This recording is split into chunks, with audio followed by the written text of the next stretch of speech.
Diaspora FM, le journal.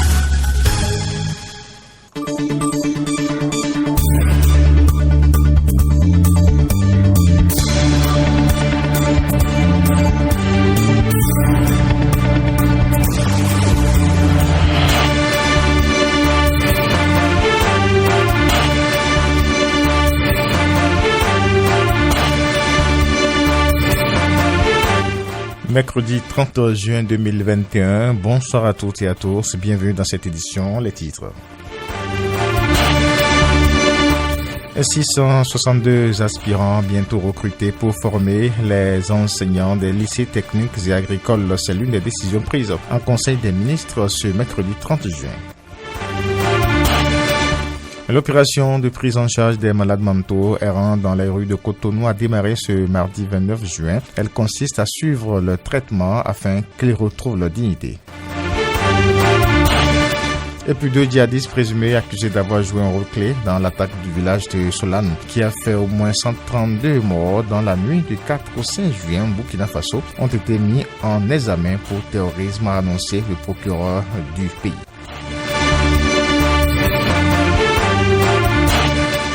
Ce sont là les grandes articulations pour les titres de cette édition. Merci de rester avec nous pour la suite. Corneille Aïssé.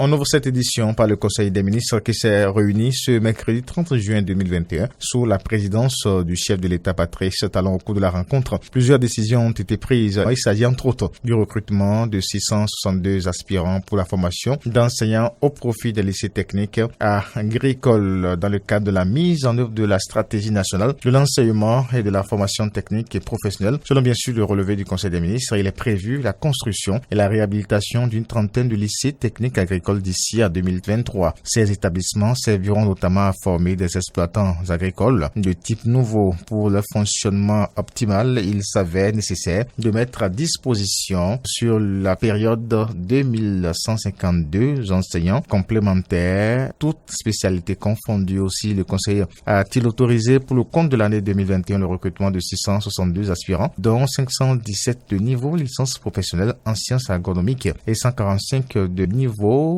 du diplôme d'études agricoles tropicales qui seront mis en formation pendant 2 ans pour les uns et 3 ans pour les autres. Ceux d'entre eux qui auront réussi à l'examen final seront déployés comme élèves professeurs adjoints ou élèves professeurs certifiés selon le cas. D'autres décisions ont été également prises au cours de ce Conseil des ministres. Ce mercredi 30 juin, nous aurons encore plus de détails dans nos éditions prochaines. Depuis l'avènement du gouvernement de la rupture, le Bénin fait des prouesses sur les marchés des titres sous-régionaux et internationaux. Dès lors, le pays arrive à avoir des financements quand il exprime la demande. Qu'est-ce qui explique de telles avancées? Carnot François Monato a posé la question à l'économiste Stéphane Tora. Suivons. Et à chaque fois que le Bénin postule, demande des soutiens financiers sur les marchés des titres, le Bénin recueille au-delà de ce qu'il a demandé. Ce qui prouve que le Bénin a une garantie que les gens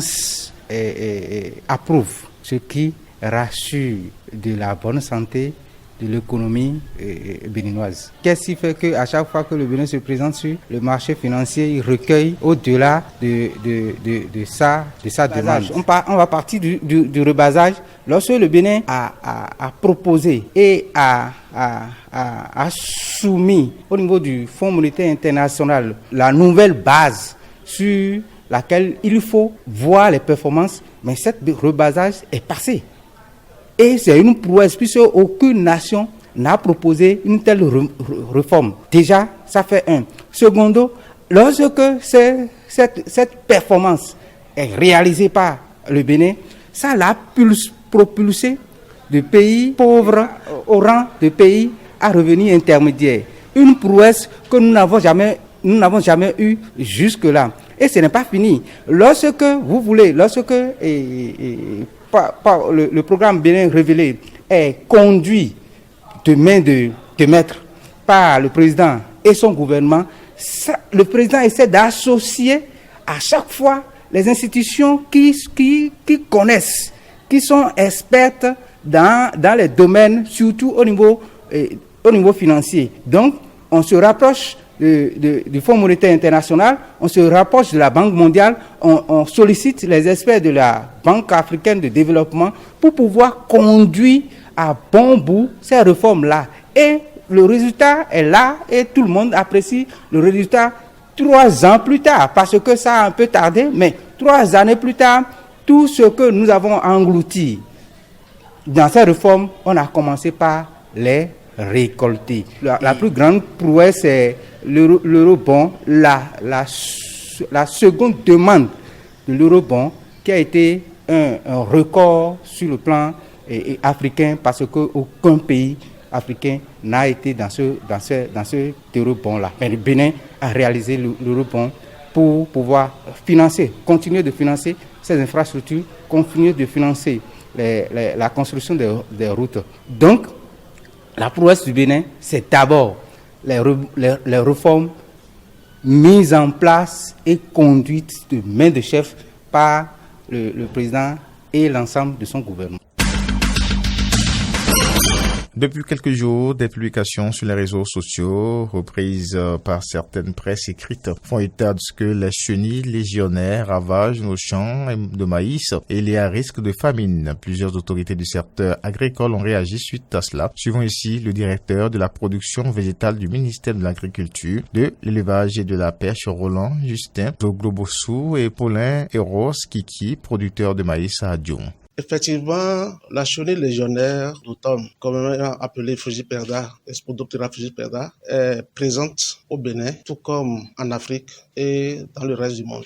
Actuellement, nous n'avons pas les statistiques, mais la situation n'est pas alarmante. Il faut dire que, selon la littérature, cette chenille se nourrit de plusieurs plantes, plus de 80 espèces de plantes. Non seulement le maïs, mais il y a le riz, le sorgho, le mil et beaucoup d'autres plantes. Elle trouve son intérêt beaucoup plus sur le maïs, sur n'importe quelle variété du maïs.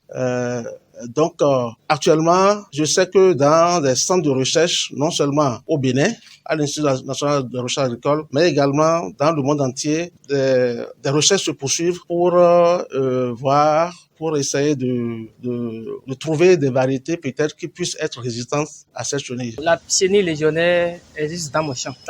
Elle est en train de ravager mon champ. Nous avons des méthodes de lutte contre. Nous avons la solution Pamida. Après la solution Pamida, nous avons également aussi l'huile de Nîmes. Le ministère du Travail et de la Fonction publique a commémoré en différé ce mardi 29 juin 2021 la 20e journée mondiale contre le travail des enfants. L'événement est couplé avec la 3e édition de l'activité dénommée Journée des Oscars des maîtres assistants champions des enfants. Voici le reportage de Clémence Tonoukoin. La Journée mondiale contre le travail des enfants, initiée par l'Organisation internationale du travail OIT, est une occasion de réflexion et d'introspection sur la situation des enfants victimes ou à risque d'exploitation du marché du travail dans le monde. La 20e édition a été célébrée ce mardi 29 juin 2021.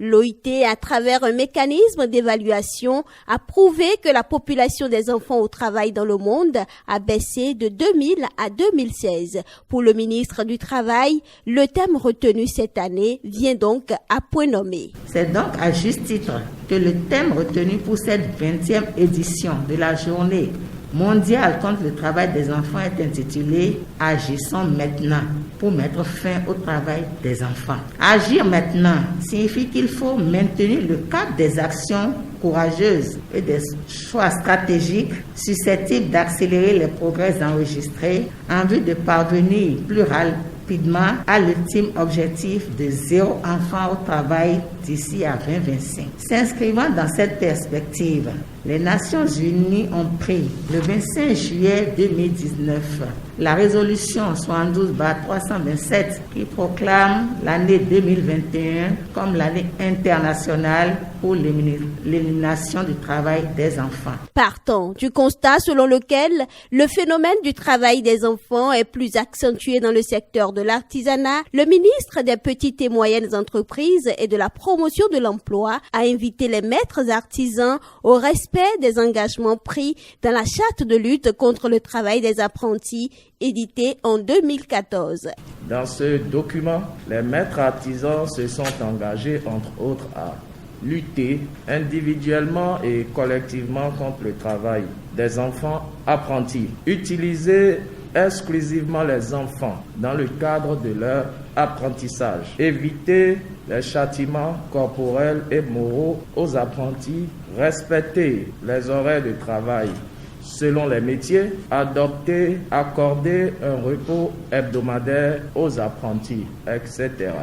Je voudrais donc saisir la présente célébration pour exhorter tous les maîtres artisans et tous les acteurs à divers niveaux à veiller au respect de ces engagements qui assurent la protection des droits des enfants apprentis dans les entreprises artisanales.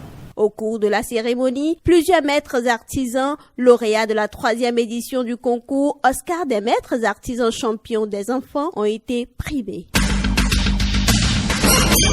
Et comme annoncé dans le titre, démarrage effectif ce mardi 29 juin de l'opération de prise en charge des malades mentaux errants dans les rues de Cotonou, conduite par le directeur général du Fonds d'appui à la solidarité nationale. Elle consiste à retirer des rues tous ceux qui souffrent des troubles mentaux et les convoyer vers les centres psychiatriques et à suivre leur traitement afin qu'ils retrouvent leur dignité. Les moments forts de cette opération dans ce compte rendu de Carlo François Rombederinto. Initié par le ministère des Affaires sociales de la microfinance, la 3e phase de l'opération de prise en charge des malades mentaux errants dans les rues de Cotonou a démarré ce mardi 29 juin 2021. Elle consiste à retirer des rues des personnes qui souffrent des troubles mentaux, à les convoyer vers les centres psychiatriques et à suivre rigoureusement leur traitement afin qu'ils retrouvent leur dignité, nous dira Alain Ronla, préfet du littoral. Nous avons décidé de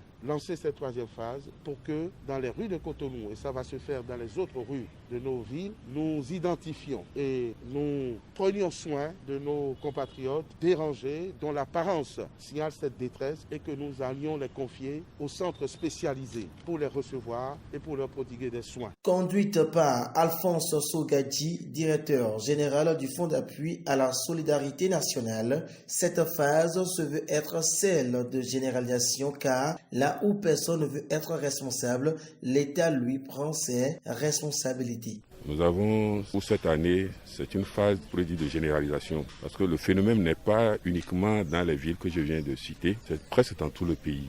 C'est des âmes qui sont abandonnées par la famille, par la communauté tout entière et comme vous le savez, là où personne n'est responsable, c'est l'État qui prend sa responsabilité. Donc le gouvernement du président Patrice Talon a pris donc la responsabilité de restaurer la dignité humaine à ces âmes oubliées, ces âmes perdues. Parce que c'est des hommes et des femmes comme vous et nous. Et lorsque certains ont été traités, ils ont retrouvé leur dignité et ont pu s'insérer dans leur milieu familial, dans leur milieu professionnel. Les résultats ont été vraiment spectaculaires, extraordinaires. L'équipe composée des éléments de la police républicaine, de ceux de la police municipale et des sapeurs-pompiers a pu récupérer ce mardi 29 juin une vingtaine de malades mentaux. A souligné que l'objectif visé par cette opération est de récupérer au moins 300 malades mentaux sur l'ensemble du territoire national. Une décision où les grandes orientations du budget de l'État exercice 2022 étaient au cœur d'un échange ce mardi au Parlement. Le ministre d'État chargé de l'économie et des finances, Romuald Wadayi, est allé présenter aux députés de la 8e législature les grandes orientations du budget. Exercice 2022, les députés membres de la commission des finances et des échanges ont examiné le jeudi 24 juin dernier les documents budgétaires que le gouvernement leur avait transmis à l'issue du Conseil des ministres du 16 juin dernier. Suivant un extrait des propos du ministre lors de cette séance. Romuald Wadayi. S'agissant de déficit d'industrialisation, vous savez, quand vous observez la progression des pays qui sont passés de pays pauvres à pays moins pauvres et puis pays développés, et vous regardez la structure de leur PIB, c'est-à-dire la production de richesse. Vous regardez, quand on regarde 100 de richesses produites, d'où viennent les 100, vous allez noter que la transformation structurelle de développement est passée systématiquement, sans exception, par le développement du secteur secondaire. Quand on prend la production intérieure brute, donc les richesses produites, on classe l'origine des recettes par 3 familles. Le secteur primaire, donc c'est l'agriculture, le secteur secondaire, c'est la transformation de ces produits, et le secteur tertiaire, c'est les services. Les banques d'assurance et tout ce qui est service. Vous ne pouvez pas développer votre économie en restant un pays avec un secteur primaire confortable n'avait un secteur secondaire inexistant ou très faible. Le paysan qui passe 10 heures au champ gagne moins que quelqu'un qui est au secteur le plus haut et qui fait 10 heures. Un médecin, l'avocat qui passe 10 heures va être payé plus cher que le paysan qui passe 10 heures au champ, et l'ouvrier qui passe 10 heures sur une machine, le technicien qui passe 10 heures sur une machine va être mieux payé que le paysan. Donc c'est classiquement, plus on monte dans le secteur, plus la valeur ajoutée, la richesse individuelle captée par l'acteur économique est forte. Donc si vous voulez transformer votre économie, il faut absolument passer par l'élargissement de ce secteur secondaire. Donc l'industrialisation, une industrialisation sélective, une industrialisation ciblée sur les atouts du secteur primaire, donc dans notre cas, la transformation de nos matières agricoles. Et ça, c'est cette préoccupation qui a fait que depuis 2017, nous avons démarré des discussions qui ont abouti l'année passée à la création de la zone industrielle de Glodibé, qui est une zone industrielle destinée à la transformation de nos produits agricoles. Et là, déjà, nous avons 3 grands projets qui sont en cours, dont le premier qui est le projet de transformation du coton. Arrêter d'envoyer des fils de coton, mais réussir à envoyer des tissus totalement finis. Tout le monde, on en a parlé depuis longtemps, mais il n'était pas envisageable de lancer des projets de cette nature quand vous n'avez pas le cadre réglementaire. L'environnement d'affaires n'existe pas. Ce n'est pas à l'État de le faire. L'État peut accompagner, mais l'État seul, aujourd'hui, nous n'avons pas fait l'option que l'État seul revienne dans le secteur productif, tout seul.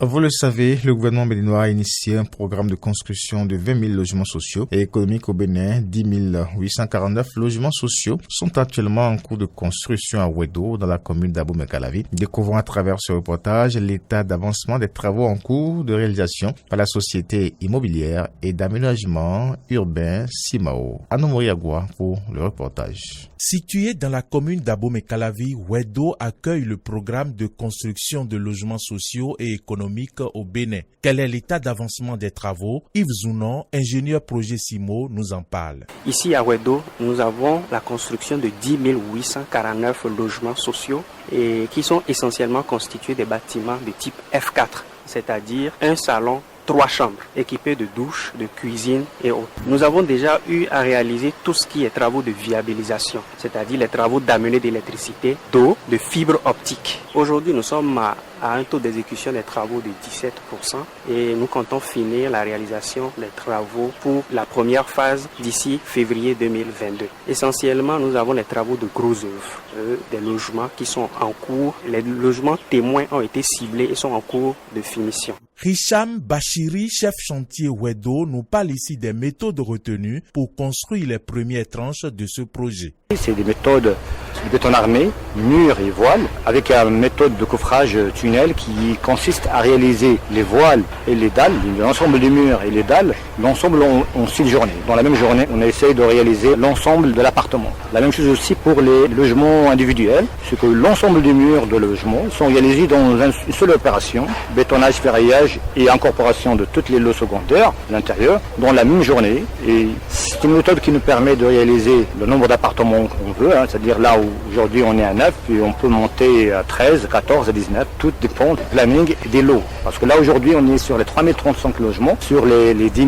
800 qui sont attribués. Les autres ne sont pas encore attribués. Pour les 3035 logements, on est là à peu près réalisé déjà 28%, c'est-à-dire ces bâtiments, c'est-à-dire en gros œuvre, et que c'est la finition n'a pas encore commencé, mais il va suivre, avec un rythme de 15 logements au jour. Wedo, la cité nouvelle, changera de visage après ces travaux, nous dira l'ingénieur projet Simo. Au-delà des logements qui sont construits ici, il y a des équipements sociaux communautaires qui sont prévus. Je veux parler des supermarchés, je veux parler des églises, des mosquées, des écoles publiques et primaires et secondaires. Et nous avons aussi tout un espace paysager qui est aménagé. C'est-à-dire, je veux dire, il y aura des bancs publics, il y aura de la verdure, beaucoup de verdure. En tout cas, tout ce qu'il faut pour faire vivre une ville moderne. Ainsi, au terme des travaux, une ville moderne verra le jour au cœur de la commune d'Abomey-Calavi pour la satisfaction des populations.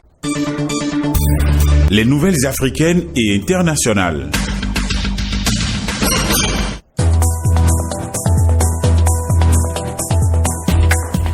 Deux djihadistes présumés dont le chef d'une base terroriste accusé d'avoir joué un rôle clé dans l'attaque du village de Soulam, dans le nord-est du Burkina Faso, qui a fait au moins 132 morts, ont été arrêtés en Ezabé pour terrorisme, a indiqué mardi 29 juin la justice burkinabé. Après l'attaque terroriste perpétrée à Soulam, une enquête a abouti à la présentation le 25 juin à la section antiterroriste de notre paquet de deux individus, Mano Tidjani alias Sali et Woba Dikouré, indique un communiqué d'Émile Zerbo, procureur du Burkina Faso. Âgés de 28 ans et de nationalité burkinabé, ils ont été mis en examen et placés sous mandat de dépôt après l'ouverture d'une information judiciaire contre eux pour association de malfaiteurs, assassinat, tentative d'assassinat, vol, détention illégale d'armes à feu et de munitions, dégradation volontaire de biens mobiliers et immobiliers, toute infraction en lien avec le terrorisme, précise le TES.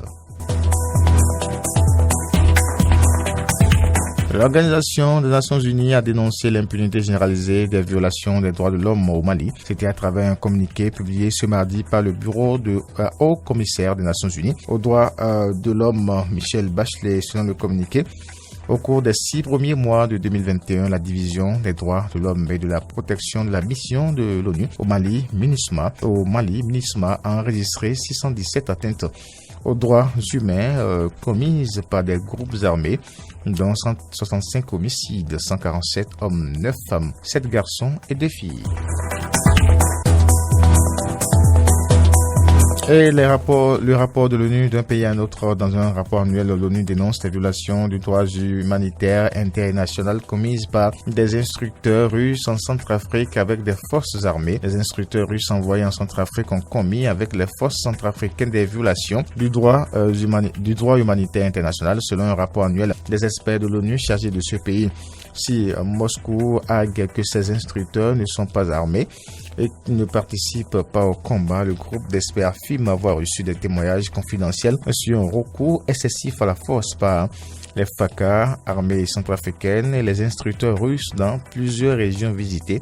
D'après ce document remis récemment au Conseil de sécurité et obtenu le 28 juin par l'agence France Presse. Puis le journaliste de Fox News, Tucker Carlson, soutient que l'administration Biden, par l'intermédiaire de la NASA, l'a espionné lui et son équipe pour des raisons politiques. Et l'agence s'est défendue dans un court communiqué. Convaincre il est illégal pour la NASA d'espionner des citoyens. C'est un crime, ce n'est pas un pays du tiers-monde. Des choses comme ça ne devraient pas arriver aux États-Unis, mais malheureusement elles arrivent. Et dans ce cas, elles sont arrivé le 28 juin, Carlson, journaliste phare du média conservateur Fox News, a révélé à l'antenne que son équipe avait été mise sous surveillance par la NASA.